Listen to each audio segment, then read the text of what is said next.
RS study में आप सभी का स्वागत है। कक्षा 10 एनसीईआरटी गणित में हम अध्याय 5 पढ़ रहे हैं। आज हम प्रश्नावली 5.1 का तीसरा सवाल हल करेंगे। बहुत ही सरल सवाल है दोस्तों, लेकिन बहुत इंपॉर्टेंट सवाल है। वीडियो को आप पूरा देखिएगा दोस्तों। अभी तक अगर अपने चैनल को सब्सक्राइब नहीं किया है तो जल्दी से सब्सक्राइब कर लीजिएगा। वीडियो को लाइक करें, शेयर करें और कमेंट्स करें। तो इसमें हमें क्या दिया गया कि निम्नलिखित में से प्रत्येक एपी मतलब होता है समांतर श्रेणी के लिए प्रथम पद तथा सर्वांतर लिखिए। तो एपी का हमें प्रथम पद निकालना है और इसका सर्वांतर निकालना है। तो जो प्रथम पद होता है वो क्या होता है, A1 होता है, या ऐसे इसे दर्शाया जाता है। और सर्वांतर को हम क्या लिखते हैं, D लिखते हैं। ठीक है। तो जैसे कि इसके हमें 4 भाग दिए गए हैं, तो इन 4 भागों में क्या दिया गया है, 3, 1, -1, -3। तो जो पहले होता है इस श्रेणी का, जो पहला भाग होता है या पहला पद होता है, यही क्या कहलाता है, प्रथम पद कहलाता है। ठीक है। ये द्वितीय पद, तृतीय पद, चतुर्थ पद। तो जो हमें सर्वांतर निकालना होता है वो कैसे निकालते हैं, तो सर्वांतर निकालने के लिए हम दूसरे पद से प्रथम पद को घटा देते हैं। ठीक है। तो सर्वांतर निकल जाता है, मतलब D निकल जाता है, D1 निकल जाता है। उसी प्रकार अगर आगे भी हमें देखना है या आगे भी इसका सर्वांतर चेक करना है तो हम क्या करेंगे, अब लेंगे तीसरा पद। तीसरा पद मतलब A3, इसमें हम द्वितीय पद को माइनस कर देंगे, A2 को माइनस कर देंगे, तो क्या निकल जाएगा, D2 निकल जाएगा। तो इस तरह से यहाँ पे हल करना है। यहाँ पे हमें A और D निकालना है। तो A का मान तो हमें यहाँ पे दिया ही गया क्योंकि प्रथम पद है ये, और D निकालने के लिए द्वितीय पद से प्रथम पद, तृतीय पद से द्वितीय पद, फिर चतुर्थ से तृतीय को हम घटाएंगे। ठीक है। तो प्रथम भाग इसका लेते हैं। तो पहला भाग क्या है हमारा, 3, 1, -1, -3, इस तरह से है। ठीक है। तो सबसे पहले हम लिखेंगे हल। तो यहाँ पे हम लिख सकते हैं डायरेक्ट A1 बराबर 3, A1 हो गया प्रथम पद, A2 बराबर हो गया कितना, 1, और A3 बराबर हो गया -1, और A4 बराबर हो गया -3। इस तरह से ये आगे बढ़ता जाएगा। हमें क्या निकालना है, प्रथम पद।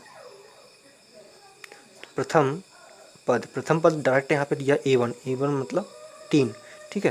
प्रथम पद यहाँ पे मिल गया हमको, इसे निकालने की कोई आवश्यकता नहीं आ गया। अब निकालेंगे सर्वांतर।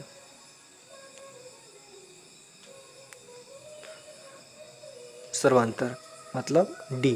तो कैसे निकालेंगे इसको निकालने के लिए हम A2 माइनस A1 करेंगे। ठीक है। A2 कितना है हमारे पास में, 1 है, माइनस, और A1 कितना है, 3 है। तो इन दोनों को हम घटाएंगे तो क्या मिलेगा, -2 मिलेगा। ठीक है। तो सर्वांतर मतलब D क्या निकल गया यहाँ पे, -2 निकल गया। ठीक है। और चाहे तो आगे भी हम चेक कर सकते हैं। इसको D1 मान लेते हैं, D2। तो ये हो जाएगा द्वितीय के लिए A3 माइनस A2। तो A3 कितना है हमारे पास में, -1 है, माइनस का माइनस लग जाएगा। A2 कितना है हमारे पास में, 1 है। तो दोनों ही ऋणात्मक है तो जुड़ जाएंगे आपस में, तो हो जाएंगे -2। तो यहाँ भी 2 मिला, यहाँ भी 2 मिला। ठीक है। इसका मतलब क्या हुआ, जो सर्वांतर है वो कितना हो जाता है, -2 हो जाता है। ठीक है। तो अतः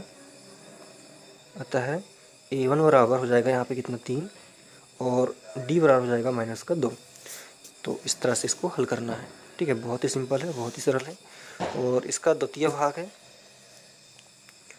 -5,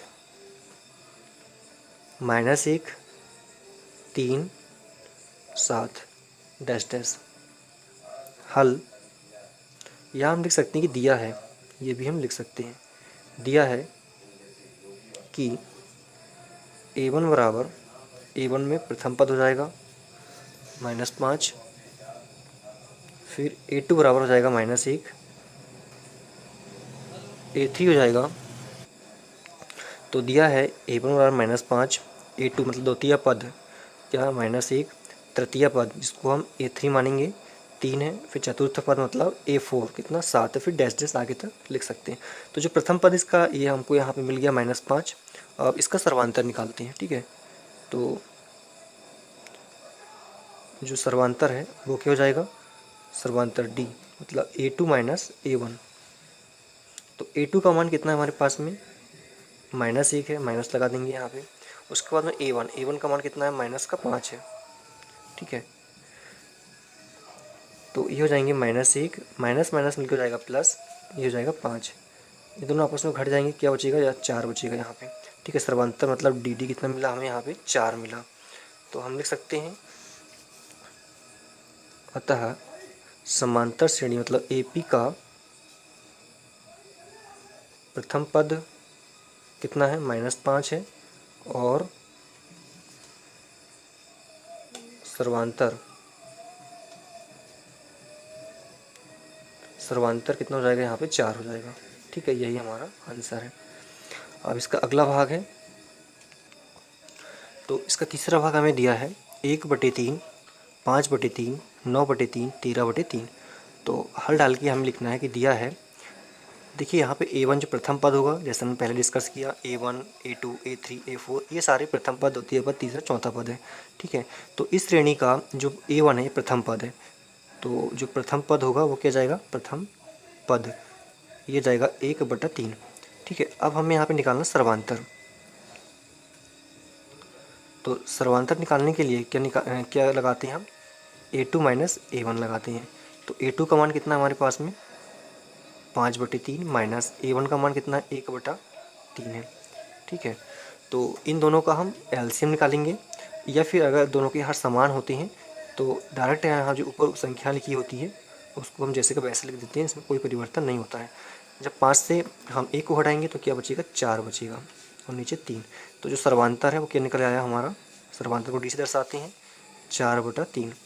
ठीक है, तो बहुत सिंपल है, निकाल लिया हमने। लिख सकते हैं यहाँ पे अतः AP का प्रथम पद, AP का प्रथम पद 1/3 है, तथा सर्वांतर 4/3 है। यही हमारा क्या हो जाएगा, उत्तर हो जाएगा। ठीक है, अब इसका अगला भाग है, तो अगला भाग इसका और अंतिम भाग है 0.6, 1.7, 2.8, 3.9। तो जो हमको दिया है उसको जैसे का वैसे लिख लेना है। दिया है तो इसको मानेंगे A1। ठीक है, पहले दिया तो प्रथम पद होगा ये, तो ये हो जाएगा 0.6। फिर A2 बराबर कितना हो जाएगा, 1.7। फिर A3 बराबर हो जाएगा 2.8, और तो A4 बराबर हो जाएगा 3.9। तो प्रथम पद क्या है हमारा यहाँ पे, A1। A1 का मान कितना है, 0.6। अब निकालना है सर्वांतर। तो सर्वांतर क्या हो जाएगा, सर्वांतर को हम D लिखते हैं। ठीक है, तो ये होता है A2 माइनस A1।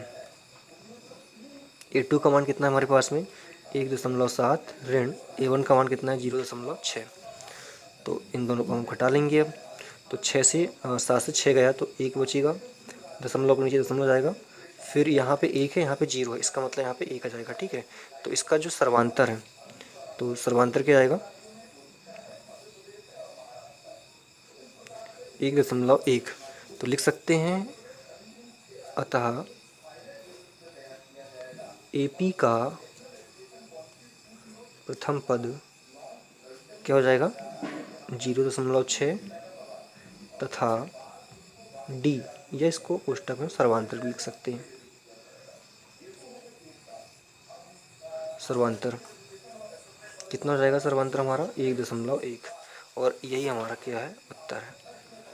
तो इस तरह से हमारा ये प्रश्न क्रमांक 3 कंप्लीट होता है। धन्यवाद। RS स्टडी में आप सभी का स्वागत है। कक्षा 10वीं